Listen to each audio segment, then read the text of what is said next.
আজকে আমি গরুর মাংস রান্না করব। আর এই গরুর মাংস রান্না করতে সব মশলা আমি হাতেই মাখিয়ে দেব। তো গরুর মাংস রান্না করতে প্রথমেই দিয়ে দিচ্ছি 4টা পেঁয়াজ কুচি, তারপরে সব মশলা পর্যায়ক্রমে একটু একটু করে দিয়ে দেব। পেঁয়াজ কুচি, মশলা বাটা, জিরা মশলা বাটা দিয়ে দেব, লবণ দিয়ে দেব, হলুদ দিয়ে দেব, সব কিছু একসঙ্গে মাংসর ওপর দিয়ে হাতে মাখিয়ে মাংসটা রান্না করব। আর হাতে মাখানো মাংসটা কিন্তু দারুণ স্বাদ হয়। আমি মাঝে মধ্যেই এভাবে হাতে মাখিয়ে মাংস রান্না করি। মরিচ গুঁড়াও দিয়ে দিলাম তার সাথে, দিয়ে আর একটু তেল দিয়ে দেব।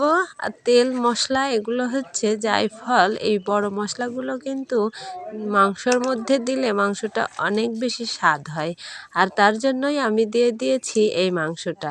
তো এই যে আমি এই যে হাতে মাখিয়ে দেব বলে একটু তেল দিয়ে দিলাম, তার সাথে একটু হলুদও দিয়ে দিলাম।